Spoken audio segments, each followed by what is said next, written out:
अवधूत चिंतन श्री गुरुदेव दत्त श्री स्वामी समर्थ। मी नीलम आपल्या स्वामी चॅनल मध्ये तुमचं मनापासून स्वागत करते। स्वामी महाराज तुमच्या मनातल्या सगळ्या चांगल्या इच्छा पूर्ण करू देत हीच आपल्या स्वामींचरणी प्रार्थना करते आणि व्हिडिओला सुरुवात करते। तर आपलं घर आहे आणि घर म्हटलं की प्रत्येक घरात वादविवाद होतात, कटकटी होतात, भांड्याला भांडं लागतं। घर म्हटलं की भांड्याला भांडं लागतंच। काही कटकटी असतात, नवरा बायकोंचं जमत नाही। तर मला बऱ्याचशा कमेंट्स येत होत्या की ताई माझं नवऱ्याबरोबर पटत नाहीये किंवा मुलं ऐकत नाहीयेत, हट्टीपणा करतायत, तर काय करायचं, काही सेवा आहे का? तर ती सेवा काय आहे तेच आपण या व्हिडिओमध्ये बघणार आहे। त्याच्यासाठी व्हिडिओ शेवटपर्यंत बघा, स्किप करू नका, म्हणजे तुम्हाला तुमच्या सगळ्या प्रश्नांची उत्तरं मिळतील। आणि तरीही जर नाहीच समजलं तर मला कमेंट्स करा, मी कमेंट्सद्वारे उत्तर देण्याचा नक्की प्रयत्न करेन। तर आता वळूया आपण आपल्या सेवेकडे। तर बघा, आता घर आहे, आता घर म्हटलं की वादविवाद होतात, नवरा मुलांचे म्हणजे नवऱ्याबरोबर वादविवाद असतील किंवा मुलं आपलं ऐकत नसतील, मुलगा आपला ऐकत नाहीये, मुलगी आईचं ऐकत नाहीये किंवा वडिलांचं मुलगा ऐकत नाहीये, मुलगी ऐकत नाहीये, नवरा बायकोंचं पटत नाहीये। आता बघा, आपण बायको जी असते ती कधीच नवऱ्याला वाईट कधीच कुठले सल्ले देत नाही किंवा नवऱ्याचं वाईट व्हावं ही कुठल्याच बायकोची अपेक्षा कधीच नसते। नवऱ्याचं चांगलं व्हावं हीच एक अपेक्षा बायकोची असते आणि ती आपल्या घरासाठी कायम झगडत असते, आपल्या मुलांबाळांसाठी सगळं करत असते, नवऱ्यासाठी सगळं काही घरातलं करत असते। तुमचे चांगले सल्ले जर नवरा ऐकत नसेल, तुम्ही जर त्याच्यासाठी चांगलं त्याच्या आयुष्यासाठी, त्याच्या आता म्हणजे भविष्यासाठी, त्याच्या नोकरी धंद्यासाठी जर काही तुम्ही चांगले सल्ले देताय, काही चांगलं वैचारिक तुम्ही सांगताय, तर ते ऐकत नसेल नवरा, तर त्याच्यासाठी ही सेवा आहे। आपल्याला वाईट नाही असं हे करायचंय की बाबा माझं म्हणजे कुठल्या आपल्याला तांत्रिक मांत्रिक किंवा जादूटोणे वगैरे काही करायचं नाही। आणि मुख्य म्हणजे अंधश्रद्धा पसरवण्याचं मी काम करत नाहीये, मी चांगलीच सेवा तुम्हाला सांगते। आपण जेवढं आध्यात्मिक करू, जेव्हा आपण सेवा करतो, बाकीचे प्रयत्न तुम्हाला चालू ठेवायचेच आहेत। मी म्हणत नाहीये की सगळं बंद करून देवाचं चालू करा, बाकीचे प्रयत्न आपल्याला चालूच ठेवायचे, परंतु त्याचबरोबर आध्यात्मिक सुद्धा तुमचे प्रयत्न असतील, आध्यात्मिक सेवा जरी तुमची त्याच्याबरोबर असेल तर तुमचे बरेचसे प्रॉब्लेम लवकर सॉल्व्ह व्हायला मदत होते, लवकर कटकटी कमी होतात।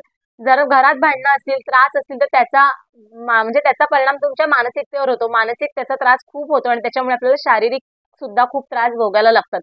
त्याच्यासाठी घर आधी आपलं शांत हवं, म्हणजे घरात कधीच वादविवाद होऊ नयेत। काही ना काही थोडा कुरबुरी वगैरे होतच असतात, परंतु जर अतिशय वाद असतील, खूपच अगदी कटकटी असतील, रोजच नवरा बायकोचे खूप अगदी विकोपाला जाईपर्यंत भांडणे असतील, होत असतील, तर तुम्ही हा उपाय नक्की करून बघा, तुम्हाला याचा नक्कीच फरक पडेल। आणि मुख्य म्हणजे ज्या घरात वादविवाद असतात, भांडणं असतात, कटकटी असतात, त्या घरात लक्ष्मी कधीच टिकत नाही।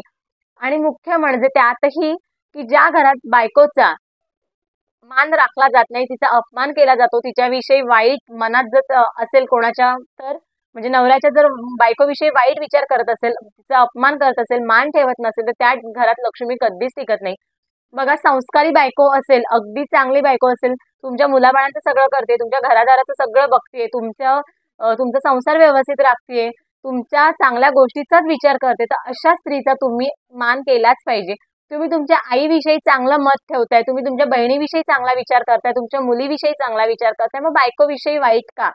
बायको कधीच तुमचं वाईट चिंतत नाही, ती संस्कारी बायको असेल तर तुमच्याविषयी चांगलंच चिंते। मग अशा वेळी तुम्ही सुद्धा बायकोचा मान राखला पाहिजे। ज्या घरात बायकोचा मान राखला जातो त्या घरात लक्ष्मी कायम टिकते आणि त्या घरात कधीच भांडणं होत नाहीत। टचवूड की माझा नवरा त्या जागेवर आहे आणि त्याने माझ्या घरात असे वादविवाद कधी होत नाहीत। हा, भांडणे होतात, थोडी भांडणं नवरा बायकोची होतात, परंतु अगदी विकोपाला जाण्याइतके कधीच वाद होत नाही। स्वामींची कृपा आहे, कारण जर बायकोचा मान राखला जातोय तर त्या घरात कधीच वादविवाद होणार नाहीत, की लक्ष्मी तुमच्या घरातून कधीच निघून जाणार नाही। त्याच्यासाठी पहिला आधी बायकोचा मान राखायला शिका। आता आपल्याला सेवा काय करायची त्याच्याकडे वळूया। तर आपल्याला ही सेवा 21 दिवसांची करायची आहे, संकल्पयुक्त सेवा करायची आहे। त्याच्यामुळे पहिल्या दिवशी तुम्हाला संकल्प करायचा आहे, कसा करायचा हे प्रत्येकाला माहिती आहे। संकल्प केल्यानंतर स्वामी महाराजांना विनंती करायची आहे की स्वामी, माझ्या घरातल्या ज्या काही कटकटी आहेत, जे काही वादविवाद आहेत, भांडणं होत आहेत, ती कमी होऊ देत, त्याचा म्हणजे घरात भांडणे होऊच नयेत, याच्यासाठी मी ही सेवा करते, तर मला यश द्या। आणि सेवेला बसण्यापूर्वी तुमच्यावर स्वतःवर आधी विश्वास हवा की मी काही झालं तरी ही सेवा मी पूर्ण करणार आणि माझ्या स्वामी महाराजांवर विश्वास आहे की स्वामींपर्यंत ही सेवा नक्की पोहोचेल आणि मला त्याचा नक्कीच फरक पडेल। बघा, मी तुम्हाला 100% खात्री देऊन सांगते, तुम्ही जर ह्या सेवेला बसलात तर तुम्हाला 3-4 दिवसातच तुम्हाला नक्कीच उपाय मिळेल आणि तुम्ही स्वतः मला मेसेज कराल किंवा कमेंट्सद्वारे तुम्ही मला अभिप्राय द्याल त्याचा की ताई मी सेवेला सुरुवात केली आणि मला त्याचा रिझल्ट मिळाला. जरी तुम्हाला 3-4 दिवसात रिझल्ट मिळाला तरी तुम्हाला सेवा तिथेच नाही थांबवायची. सेवा तुम्हाला 21 दिवस ही पूर्ण करायचीच आहे. सेवा करताना वेगळ्या मांडणीची गरज नाही. जिथे तुमच्या स्वामींचा फोटो असेल किंवा मूर्ती असेल तिथे आपल्याला बसायचंय आणि आपल्याला याच्यासाठी अगरबत्ती लागणार आहे. तर मी आधीच तुम्हाला सांगते की काही घरात अगरबत्ती वगैरे वापरत नाहीत, कारण सगळ्याच नाही केमिकल युक्त वगैरे असतात. तर त्याच्यासाठी ही सेवा करताना तुम्हाला अगरबत्ती केमिकल विरहितच घ्यायची आहे. अशा अगरबत्ती निवडा. 4 पैसे जास्ती जातील, परंतु अशी अगरबत्ती निवडा की तिच्यामुळे तुम्हाला कुठलेच साईड इफेक्ट्स होणार नाही, तुमच्या तब्येतीला कुठलेच त्याच्यामुळे हानी पोहोचणार नाही. अशा अगरबत्ती आपल्या श्री स्वामी समर्थ दिंडोरी प्रणित सेवा केंद्रामध्ये सुद्धा मिळतात. खात्रीशीर आहे म्हणून मी सांगते, मी कुठली ऍड वगैरे नाहीये करत आहे. खात्रीशीर तुम्हाला सांगते की तिथे पंचगव्याची अगरबत्ती वगैरे मिळते किंवा बाकी सुद्धा खूप केमिकल विरहित जेवढ्या अगरबत्ती आहेत ते सगळ्या केमिकल विरहित आहेत. किंवा मग धूप पण घेऊ शकता. आता दशांग धूप वगैरे तुम्हाला माहिती असेल, आपण जो दिवाळीच्या सेवेत वापरतो. तर अशा प्रकारचा केंद्रात जा आणि तिथून घ्या, किंवा तुम्हाला जर माहिती असेल की अशा ठिकाणी चांगल्या अगरबत्त्या मिळतात तर तिथे जा आणि अगरबत्त्या घेऊन या. तर काय करायचंय, आपल्याला ही अगरबत्ती घ्यायची, 2 अगरबत्त्या आपल्याला त्यातल्या घ्यायच्या आहेत आणि स्वामींसमोर आपल्याला लावायच्या आहेत. आणि एका ग्लासात किंवा पेल्यात तुम्हाला पाणी घ्यायचंय. पाण्यात विभूती पडेल अगरबत्तीची असं आपल्याला ग्लास नाही ठेवायचा. अगरबत्ती साईडला लावा स्वामींच्या इथे आणि तुम्ही सेवेला बसा. आणि फक्त जो ग्लास असेल पाण्याचा पेला असेल तर तो तुम्हाला तुमच्या समोर पुढ्यात ठेवायचा आहे.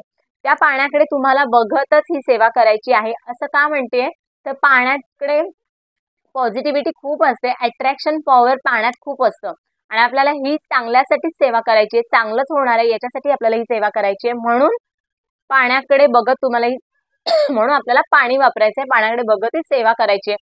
जेवढं तुम्ही पॉझिटिव्ह विचार पाण्यात बघून कराल तेवढं त्याचे पॉझिटिव्ह रिझल्ट तुम्हाला नक्की मिळतील. तर काय करायची सेवा, पाण्याकडे आपल्याला बघायचंय आणि आपल्याला श्री स्वामी समर्थ या स्वामींच्या षडाक्षरी मंत्राचा जप करायचा आहे अगरबत्ती संपेपर्यंत. आता अगरबत्ती संपायला किमान 20 ते 30 मिनिटं लागतात. मग असं म्हणू नका की ताई आम्हाला घरात कामं खूप असतात. आपण सांसारिक माणसं आहोत, प्रत्येकाला कामं असतातच. परंतु जर आपल्याला चांगला रिझल्ट हवाय, घरातल्या खटखटी मुख्यतः आपल्याला कमी करायचंय, नवरा बायकोचं चांगलं पटावं असं वाटत असेल तर तुमच्या कामातला वेळ काढा. कधीही तुम्ही दिवसभरात सेवा करू शकता. अगदी सकाळी ब्राह्म मुहूर्तापासून अगदी संध्याकाळी सूर्यास्तापर्यंत तुम्ही ही सेवा कधीही करू शकता. फक्त दुपारी 12 ते 12:30 या वेळेत सेवा करू नका. बाकी तुम्ही कधी अगदी तुमच्या घरातली कामं वगैरे आटपून घ्या, मुलं वगैरे झोपली, सगळं शांत असेल तेव्हाच करा, कारण आपल्याला ह्या सेवेतून मध्येच उठायचं नाहीये. आणि सगळ्यात महत्वाची स्वामींची सेवा म्हणजे नामस्मरण. तर नामस्मरण हे एक मोठं शस्त्र आहे. स्वामी कायम म्हणतात, जो माझा जप करतो त्याला मी आयुष्यभर जपतो. तर त्याच्यासाठी आपल्याला अगदी 100% विश्वास ठेवायचा आहे स्वामींवर आणि सेवेला बसायचंय. आणि ती अगरबत्ती संपेपर्यंत पाण्याकडे बघत आपल्याला श्री स्वामी समर्थ असा जप करायचा आहे. आता काय करायचं, अगरबत्ती संपली तर त्याच्यातली थोडीशी विभूती घ्यायची, आपण त्याचा अंगारा जो म्हणतो तो घ्यायचा आणि त्या पाण्यात मिक्स करायचं.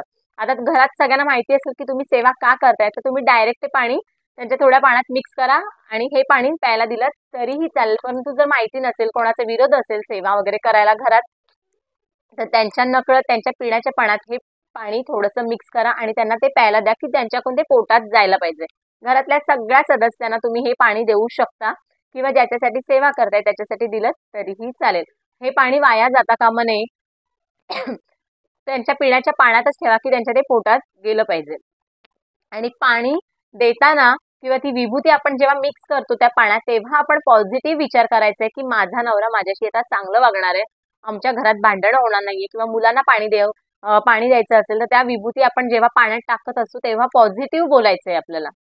पुढचं आपल्याला फ्युचर बोलायचंय की माझा मुलगा आता माझ्याशी खूप छान वागणार आहे, माझा त्याच्याशी आता खूप छान पटणार आहे, असं बोलायचं. आणि ती विभूती पाण्यात मिक्स करायची आणि मग ते पाणी आपल्याला नवऱ्याला किंवा मुलांना किंवा बाकी घरातल्या सदस्यांना ते पाणी प्यायला द्यायचंय, ज्यांचे जर वाद असतील तर.